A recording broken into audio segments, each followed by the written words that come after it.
My guest today is Tracy Trost, a visionary filmmaker, storyteller, and exceptional leader who has established himself as a prominent figure in the television and film industry. He has written, produced, and directed 4 feature films, which have won numerous awards. Now, drawing from over 25 years of award winning television production experience, Tracy has expanded his horizons into fundraising for the world's top nonprofit organizations. His expertise in creative strategy and television short form and long form production has benefited esteemed clients such as Shriners Hospitals for Children, the American Red Cross, and the March of Dimes, as well as disabled American veterans, and so many more. But through his unparalleled contributions, Tracy has played a vital role in raising awareness and support for these noble causes. But we are here today to discuss his brand new project and a new series, The Mercy Ships, which is a series coming to streaming on Angel Studios. So, ladies and gentlemen, let's welcome Tracy Trost to the show.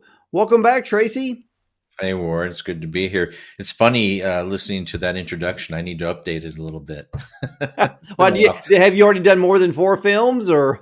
No, not the film so much. The fundraising part of it, that was written when I was primarily focused on working with charities and fundraising. And since 2021, I've been focused on strictly entertainment projects, though I still work with a couple nonprofits. Mercy Ships is a nonprofit, but the television show is an entertainment based product Well, versus it, a fundraising product. well, it looks like you combined them both, because I had the honor to watch the first 6 of the 10 episodes of the Mercy Ship Yeah. series, and it is a wonderful balance between entertainment, education, and ministry all at the same time. So, how did the idea come about to do a television series about the Mercy Ships? I'm glad to hear you after watching those 6 episodes see it that way, because that was completely the intent. I mean, Mercy Ships, yes, is a nonprofit with the focus of bringing hope and healing to the world's forgotten poor through medical treatment, and it's mostly in seems like in the African regions in the last few years. Currently, the ships are located in Sierra Leone, West Africa, and Madagascar, off the coast of Madagascar. But the idea of entertainment, education, and ministry, you nailed it, because that's the goal. I think people will. I think they'll be inspired by the show. I think some people will. I think a lot of people, honestly, will volunteer, because it is a ship full of volunteers, and I think people want to get behind it monetarily. Again, not the purpose of the show, because it's very important that people understand, though it's about a nonprofit, it is an entertainment show, and by design, honestly. Well, when I watched the first 6 episodes, there was a lot of elements that I was watching. I was watching the storylines. I was Yeah. learning about the ships. I was being entertained and learning about the people who volunteer and work on those ships.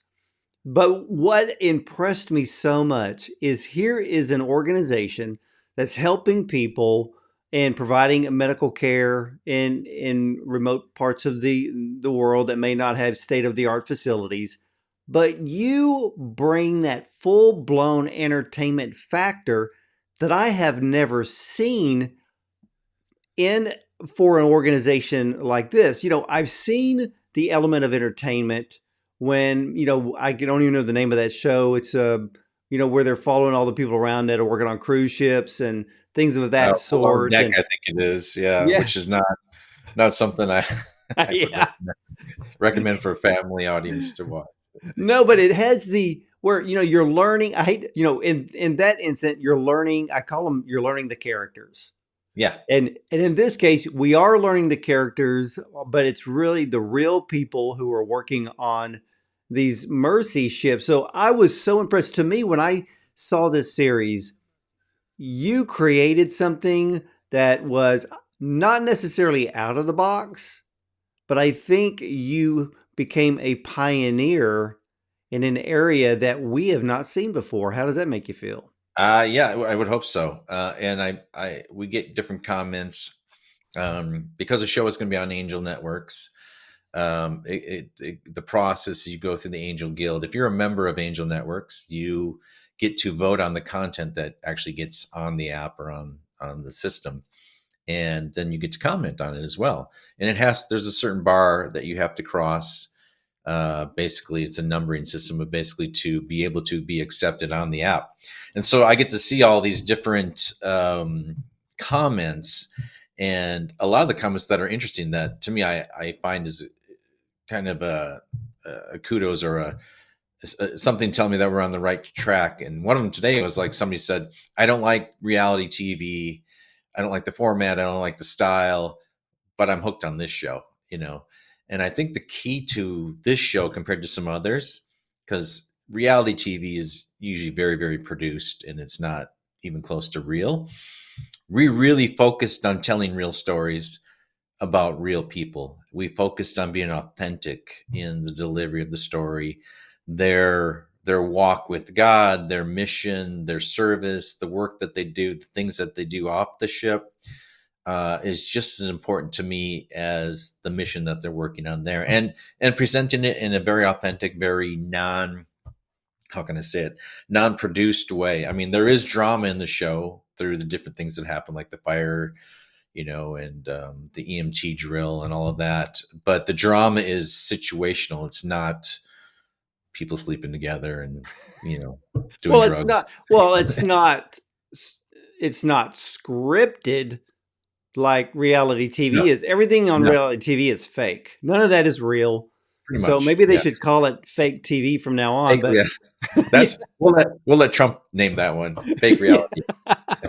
yeah. But in this case, that's what I enjoyed about all the storylines, because I knew that they weren't scripted, because you can tell how real and authentic these people are, because you see their heart come Yeah. out when they're talking about working on the Mercy ships. Or we'll get into some of the stories. I don't want to give it all away to everybody, but for you, how long did it take Oh to boy. create the various storylines of those who actually work on the ships? It's a process. We're currently working on season 2 right now as we're finishing season 1. So I'm in the midst of all that, and it's basically it's meeting the people. We do interviews with each person. I'll do between 30 and 40 interviews. And who are they? What are they about? Where do they come from? Why are they there? What do they do? What's interesting? How can we tie them into different stories? And then after that, I meet with my story segment producer directors and break down, okay, which ones do we think fit the mold and the messaging, the authenticity. Is it something that will be interesting? How do we tie it back into patients? All of that, because the show is about the volunteers. And you asked me an earlier question. I want to come back to that. Mhm. How did this come about? Like I said, I've been working with Mercy Ships probably for the past 10 years, mostly on the fundraising side. And we had a project on the new ship called the Global Mercy that was just coming out, being built. And this is a couple of years ago. And that project was to kind of map this ship so people could there's a way to go and look around the ship. Honestly, if you go to mercyships.org/virtual tour, I think that's the one, you can actually look around the ship and look at the different places on the ship and take tours of the ship. So we were working on that project, and we're meeting the different volunteers. And I'll use one in specific, a woman named Morgan who works as a chef on the ship, and just talking to her. And one of my crew guys was talking to her and just said, hey, how did you get here? And she kind of told the story where she was working as a chef, busy restaurant, kind of reaching like, this is kind of my career, kind of the pinnacle of my career. And it's like, is this it? Is this who I want to be? And so she got on the internet one night and typed in "cooking for Jesus internationally." That was her search, and up came Mercy Ships. She applied, and she's been on there for a couple of years now, I think. And she's in season 1. We meet Morgan. We get a bit of her story and what she's doing, and why she's doing what she does. I don't know. Do you remember? Is that in the first 6? It's hard for me to remember That's which it. story. That is in.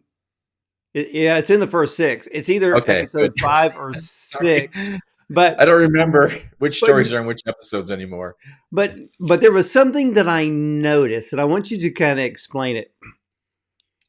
The people you chose, I think there's a couple that are directly related to medical care, Yeah. but a lot of them are there where I would have never guessed how many Yeah. people it takes to run a ship that are Oh yeah. not, they're not the doctors, they're not the No. nurses. Like you said, there was the chef, there was the security guy, I mean, the carpenter, the list goes on. Yeah. Why did you focus a little less on the doctors? And are the doctors, do they just come in and out for a short period of time? Yeah. There are some that are there long term, and then most come in 2, 3, 4 weeks at a time. In season two, we're going to probably do a couple more stories about the doctors because it took a bit to get to know them shooting the first season, and we built some relationships. So we're going to feature a couple in the second season. But I think intentionally, the purpose was to show. I mean, so for the nerds, the people who are interested in, how does the ship work? What do you do with your waste? Where does the water come from? How does this operate? All that kind of stuff. And I've noticed mostly like when we do screenings and we get comments, the men want to know how it works, the women want to know the stories, and so we're season two will probably mix a little bit more of that in there. But yeah, what people don't realize, like when you think of mercy ships, you think of doctors, nurses, surgeons, that kind of thing. But quite honestly, and I don't know the exact percentage, but let's just say it's 100% to do this thing. 10% is maybe that part.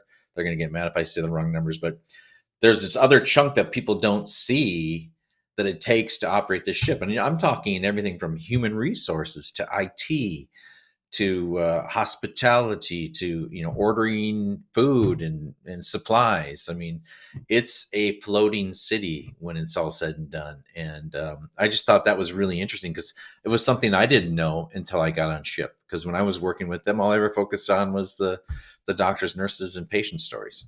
Yeah, and that was the cool thing because you even showed this little clip in one of the episodes where I guess I'll say that she works in HR, but Yeah, she was handling the money and the yeah. different types of Deb the currency. And banker.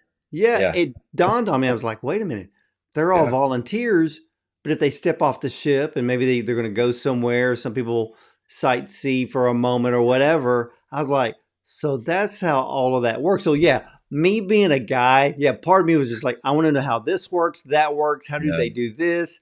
But it was the human stories that made that ship come alive.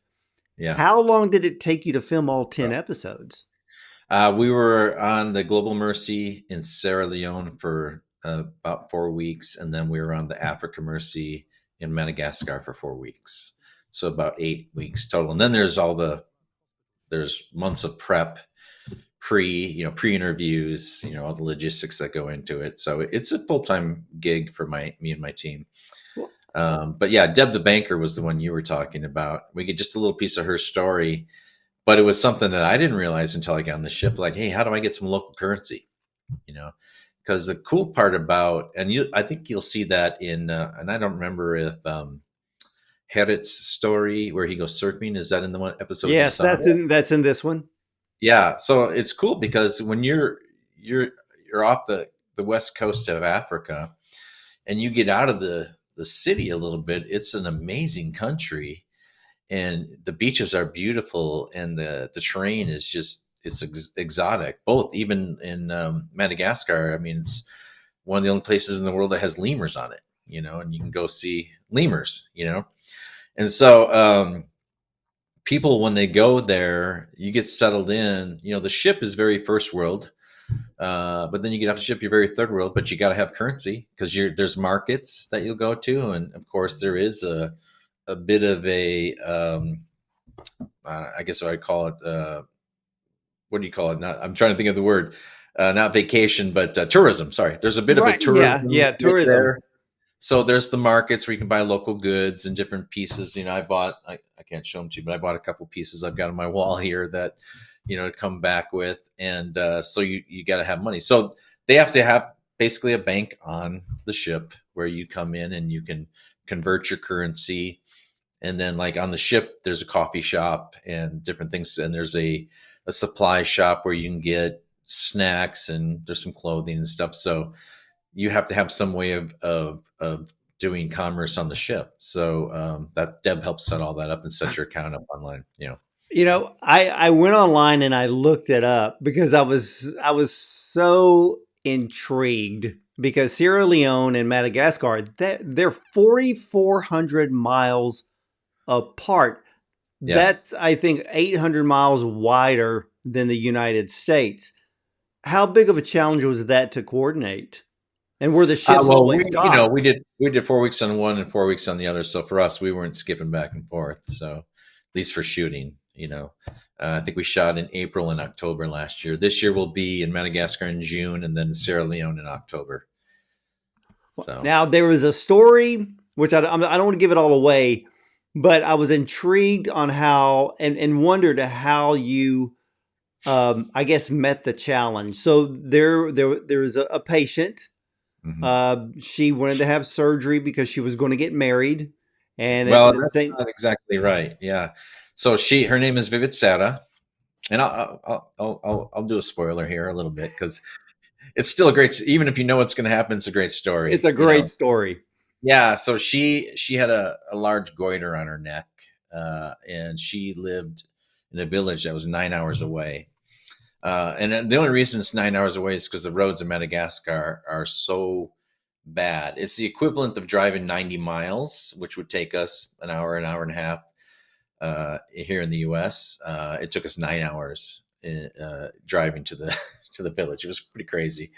But her story is more along the lines. She had the goiter. Now, the thing you have to understand about the culture, which is kind of sad, in certain areas of the world, when you have a goiter or a deformity or something like that, you're kind of ostracized in your village because the thought is you've done something wrong, or somebody in your family's done something wrong, or God has cursed you in one way or another. So in a way, you're put aside and you're not really accepted in the village. So she was living with that. Of course, didn't ever have a boyfriend or a relationship. She was able to come to Mercy Ships. Mercy Ships does all the transportation, takes care of everything, gets them to the place. She gets examined. She gets accepted to get the surgery, and she got the goiter removed. And she got, in the story, she got her ID redone because she didn't want to have an ID with that goiter on it. And she goes back to her village. Well, time goes by. Of course, she meets a guy. She decides that she's going to get married. One of our characters, a guy named Josh, who befriended her, he works in the comms department, and their job is to follow these stories, document these stories, so that they can put them up on the website and other places to share what Mercy Ships is doing. They became really good friends while she was there at the ship, and you'll see a lot of that happens. Patients and volunteers, patients and crew, developing relationships that last far beyond their time on the ship and getting a surgery. And so the storyline was, she was getting married and she invited him to come to the wedding. He said, "Hey, since I'm a photographer, can I take a picture? Can I take pictures at your wedding?" And then, so then we meet a couple other crew members because he's like, "Well, I want to bring a gift." And so Connor, who's one of the crew members, and Sebastian, Connor's from Oregon, Sebastian's from Germany. And that's one thing you'll notice about the show. There's usually about 60 countries represented by the people who are on the ship. It's a very international ship. It's not just a U.S. ship.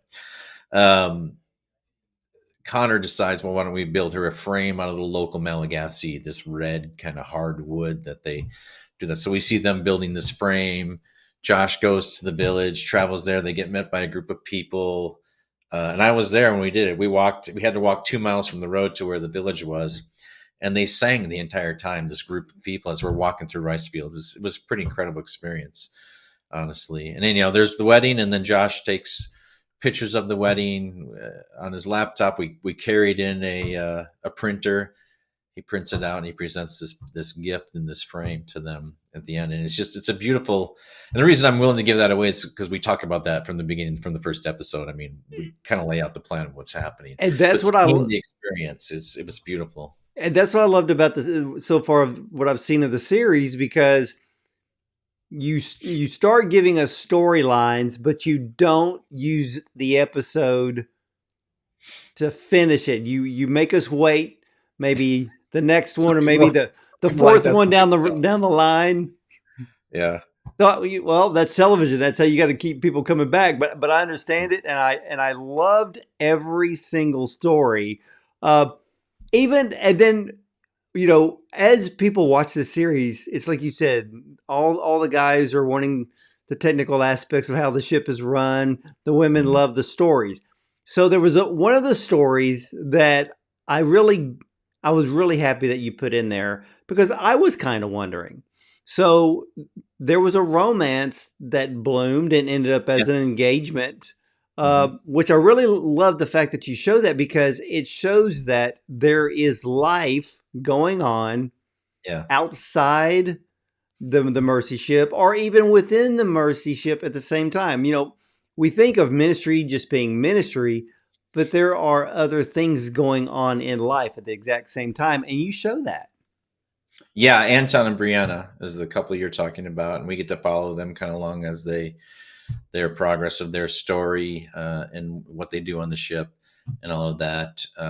Yeah, there's a bit of an inside joke with Mercy shippers. They do call it the love boat because there are a lot of people who meet and end up getting married after their experience on Mercy ships. Because you think about it, it takes a certain type of person who's willing to leave their life, raise funds, volunteer, live on a ship somewhere in Africa, and basically be there to serve people and make sure this mission of bringing hope and healing gets done. And then, so when you know, you get different people coming on, you meet somebody who's kind of like minded, willing to take that kind of chance. That's not your everyday average person, right? Oh Um, yeah, but it so makes there's sense because they're like-minded. relationships bud and people get married. And there's another joke on there too. I'm probably giving away all the secrets, but the food is good on there. They do a good job with that, but they serve 3 meals, so you tend to eat 3 meals. So there's another term called the mercy hips you get from from all the eating. I think I did. I think I gained like 5 or 6 pounds when I was there too. So I have to really watch myself. Well, one of the stories that I think it's my favorite story was the now you don't have to give it all away because this is this is a buildup, but I love the story of the twin sisters. Oh yeah. How long did it take to set that up? Well, we were there 4 weeks. The idea what came up ahead of time.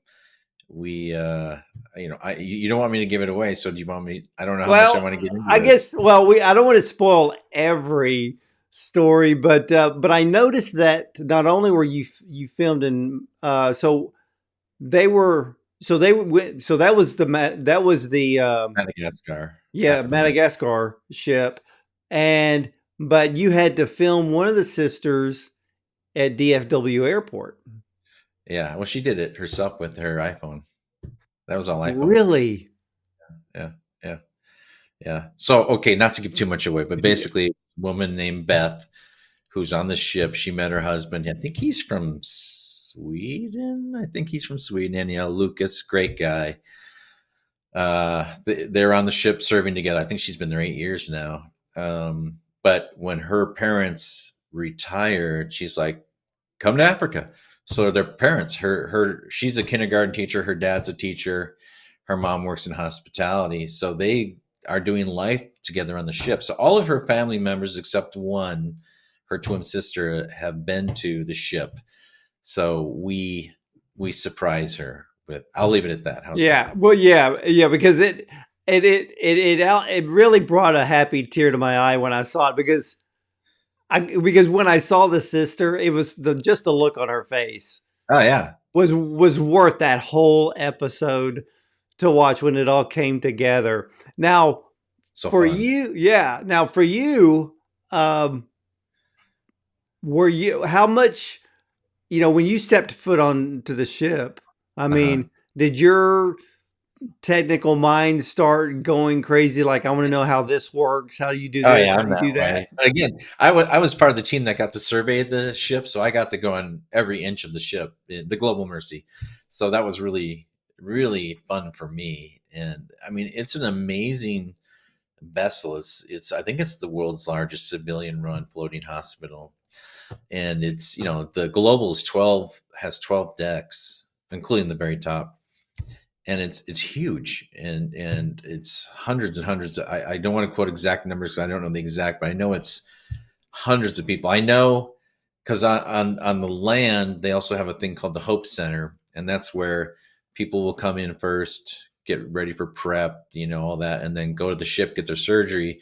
But then when it's time for rehabilitation and other things, they go back to the Hope Center. And I remember, I think Morgan said on the global, feeding everybody on the ship and feeding everybody at the Hope Center is like 900 people a day. So, and that's day crew. Day crew are people who are local that live in the city and come to the ship and work each day. And that's between I think 200 and 400, depending on the ship. So it's a lot. And it's just a lot of coordination. Is It's it well? pretty Is amazing. it permanently docked in Sierra Leone, or will it just stay there for a few months and then move to another area? Yeah, Or so they do what's called a field service, and that's about 10 months. It ranges, but it's about 10 months. And then it has to go to another port for regular maintenance because it is a ship. It's an operational ship. There are certifications, things that have to be done on an annual basis, repairs, maintenance, and all that kind of stuff. So it usually goes about 2 months off to, I think, like the global goes to Tenerife, I think, or other places. It just depends on what's going on. I think the global is getting dry docked this time when it's done, so to get work done. But so go ahead. Sorry. no, but one of the I guess I don't want to call it a segment. One of the stories, Yeah. and which I was intrigued because it was the underwater scenes Hmm. where they have these vents for some reason that I guess it sucks Takes up water in water. to cool the engines. Yeah. Yeah, so they were trying to keep the trash away. How did you film the underwater scenes? The cameras on the divers, GoPros. Yeah. Yeah, it's pretty great. They do that anyhow. That's kind of their because they kind of film document what they're doing. But yeah, it's amazing. It's one of the sad things about Sierra Leone, and I don't in any way want to dog Sierra Leone, but they don't have a really good trash system there, and so a lot of people use the rivers and the creeks and things to dump their trash, and so all that works its way into the ocean. But when the ship is sitting there in port and it's sucking up water for cooling, all that trash can get in there and clog the different vents. So they had to come up with a way to build something to stop that trash from being sucked in. So we kind of document that process, actually. Well, yeah, and I love Pretty that cool, because isn't it? yeah, because you're the carpenter, the young man. I believe he's from Oregon, George, on the yeah, ship. upstate New You know, York, I believe. yeah, Yeah, because he said that I'm a carpenter, but the majority of the ship is metal, and yeah, so he's still using his skills. But yeah, I also love the fact that he was one of the ones that helped to build yeah, some of the medical apparatuses for yeah, the children if they've had surgery on their foot or their leg. He's yeah, creating things to help them improve their healing and their rehabilitation. yeah. And they work hand in hand with the nurses and the rehabs, therapists, and all that. And you'll see George. He helps create an apparatus for a kid to help him walk. Well, actually, a few different ones. But that's kind of the cool thing about it, and it's because when again you're off the coast of Africa, it's not like you can run down to a hardware store if you need something. Supplies come. Mercy Ships is located in Texas, so supplies come on a regular basis on cargo on the containers. But just because the things are in the world, that container could take 3 weeks or it could take 6 months, to get there. So they have to be very inventive and create their own stuff many times, and also sourcing other things like pallets and finding wood in town, stuff that's been thrown away, and reusing it and using it for things on the ship. I mean, they do get supplies, but these guys are very inventive and creative in how they do things. Well, how long has the captain been, I guess, manding the ship? Captain O'Shea. Yeah, how Yeah. long has he So been there? there's several captains, and they do a rotation, like 3 months on, 3 months off. But Captain O'Shea's been a captain his entire life, and then he retired. And then he had heard about Mercy Ships when he was, a captain around the world. It's pretty well known in the maritime world. And thought, okay, well, still very active, still very vital. It's like, what do I do with my life now that I'm retired? And so he started volunteering. And I think he's 3 months on, 3 months off. But it's funny because when we were filming him, I didn't realize what a big character he would be in the series. He's kind of throughout the whole first season. And the cool thing is, when we go back in June to Madagascar, he'll be on the Africa Mercy as the captain. So we'll get to see him there. Yeah. Wow, so there'll be some extra storylines with the captain then. Yeah, yeah. Oh, yeah. You love the captain. He's great. He's Irish. He's got a great accent. One thing he told me is we don't say "top of the morning" to you as Irish people. He said, "What was the other thing he said? I want my lucky charms." He said, "I don't ever say that to an Irish person either." Yeah, yeah. I'm sure that gets old pretty fast. Now, for you as Yeah. a filmmaker, what was the biggest challenge for the whole series to come together? I mean, again, you're filming in a very remote location, so you got to bring everything you need. We traveled with a lot of gear. I had a team of about 12 people. Um, I mean, the challenge I've done in my career, I've done a lot of overseas filming, so I'm pretty used to that. I think overall, it's just making sure we get everything we need for cohesive stories, so they flow one into another and can cross over between characters, and keeping it interesting and keeping it, like I say, entertainment focused primarily. And because I believe the heart and the soul of the mission of the organization will come through that organically. We don't need to make a promotional video. We need to just tell the stories of the lives of those involved, and the rest of it will come. Yeah, and that's what I want people to realize about this series, that it is an entertaining series. It's not an infomercial. Even though it may encourage and inspire and motivate people that if they want to volunteer on the Mercy ships, there's ways they can go and do I'm that. So hoping that there happens. is something Yeah, encouraging about this. yeah, yeah. And there's a website at the end of each episode just says if you want to volunteer, go to this website, which I can tell you it's mercyships.org/go. And if you're interested in it, you can get on there. And there's a list of all the different jobs, teachers, IT, HR, all the way down through the medical stuff as well, because it takes a lot of people to keep that thing working. It does. And I was really surprised that there are even families, whole Yeah. families that are on the Yeah. ship as volunteers as well. That must be an incredible experience, especially for the children. Oh, think about that. And there's some people that have lived there their entire lives. There's a couple of people I met who did their entire school career on ship in the academy, because there's a full school on there too for the kids. And the cool part about that is, again, you got people from 60 different countries coming together. And imagine going to school on a ship with people from multiple different countries, different cultures, different traditions than what you have. I mean, what better way for a child to grow up to be exposed to all of that, And they're learning different languages, of course, and cultures. And there's different nights on the ships where they have like, Dutch night or, German night, or, they kind of celebrate their cultures. And that's the cool thing about it. And I will say that the thing that really struck me on the ship is the culture. I mean, if you could think of like a utopia, and I'm getting really weird here, but like a place where people are kind, are friendly, have a heart to serve other people.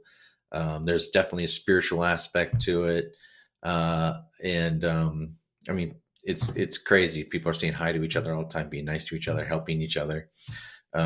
It's not. I've never experienced anything like it in my life, and it really, that's one of the things that solidified to me. It's like, okay, this story has to be told. We need to let the world know about this. So, how did you decide to do a season two? Based on the success of season one, just in the short interim of it, and Mercy Ships believed in it that much and caught the vision for it. I believe, like I say, it's going to be on Angel starting June 18 this year, 25. I believe. I believe it's going to get a big following because it'll be available in other places. It goes, TVOD, AVOD. As time goes by, it'll go down through all the different areas that you can see it. But as a creator, of course, I'm going to say it's amazing. Everybody's going to love it. But I mean, you've seen it. I mean, Well, I truly yeah. think people are going to Well, want to watch this. because I watch because I You watch watch a so lot of much. stuff too. I watch a lot of stuff. But what? Yeah. And ladies and gentlemen, and of course, this is a series everybody is going to absolutely enjoy. Your whole family can watch it. So it's that kind of series. And Yeah, definitely a but family get from a together. filmmaker point of view, the production value of this series is at the top. I mean, it rivals any series that we've ever seen on television. And so this is done. I can tell that everybody absolutely loved doing this series. And the other thing that I really loved, because I was watching some of the technical aspects, is I loved the fast, entertaining transitions that you would give us these little sound bites, and then you moved into the story, and you were building the story as it moves along. So the series, it's not slow whatsoever. You are focused Mm. on what's going on. And then I caught myself that when I got to the sixth episode and it was over, I was just like, well, I want What? to know what happens with so and so. I'll send you episode 7 here in a little bit. But Um, no, go one of the ahead. comments I get, which of course for me as a creator, I really appreciate, is I was with a group of people and we watching one of the episodes, and it got through the end of the episode, and people actually said out loud, "Wait, it's over already?" So when somebody's not going, "Okay, how much longer is this going to take?" That's a good thing. That you get immersed in the story, and then when it ends, it's like, "Oh wait," and they feel like it was a 10-minute show, not a half-hour show. Yeah, and it's a great half hour. Now, uh, I saw that a group on the ship came together to create a song and a Yeah. music video. Mhm. For you, how did that whole thing come together? Well, as we were looking through stories, there was two people on the ship: a woman named Dika and a guy named Roximo. Dika's from the Netherlands. Roximo is from Sierra Leone. I mean Guinea originally, but now in Sierra Leone. And the it came across that they were musical and that she could sing and all of that. So the producers met with them, interviewed them, and said, "Yeah, man, she's got a voice and super talented."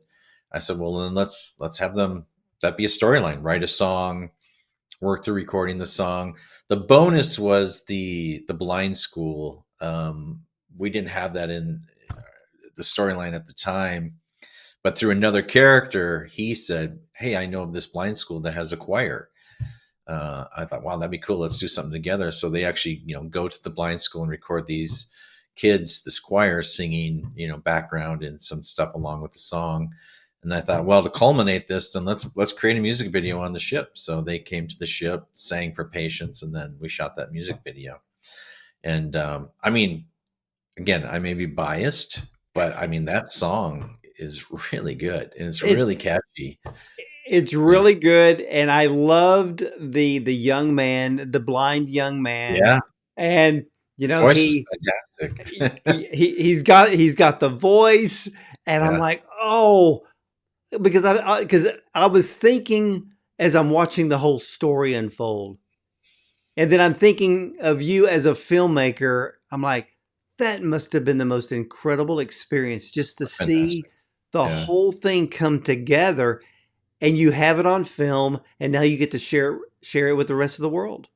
Yeah. And the crazy thing, recording in Sierra Leone, I mean, you saw the recording, we'll call it studio in air quotes. Everything runs off a generator because electricity isn't real prevalent there. They just have to figure things out and make it work. And then we go to the school and actually you get to see them record with these kids, and it's an amazing experience. Many people tell me when they watch that music video that they tear up watching it I did. I'm for going a to be good honest. I reason.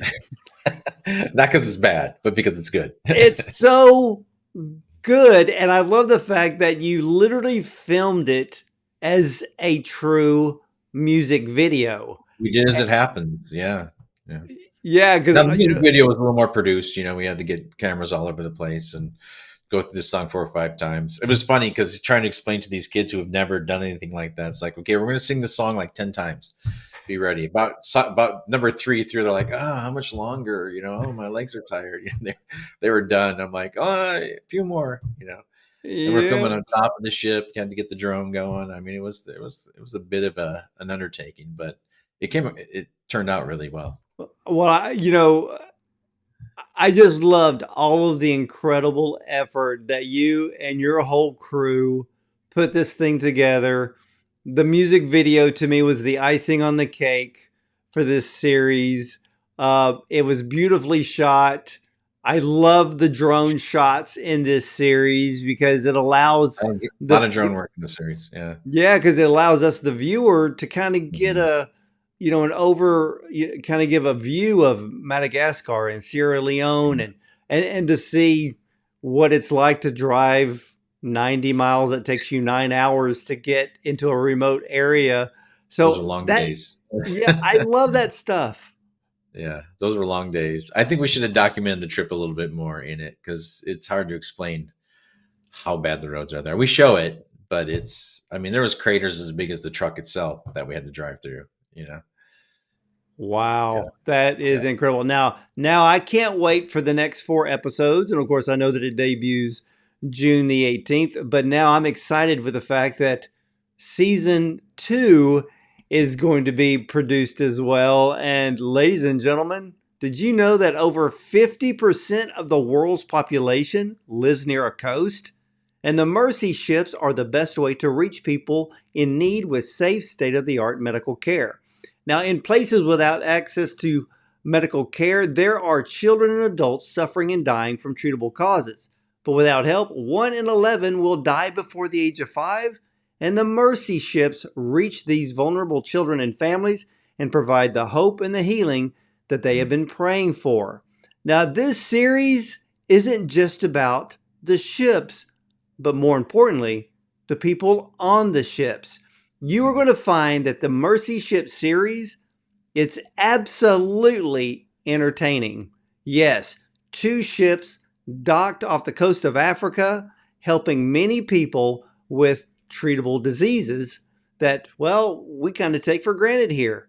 But this is a story about people. This series, every episode, I will guarantee it right now, every episode is going to put a smile on your face.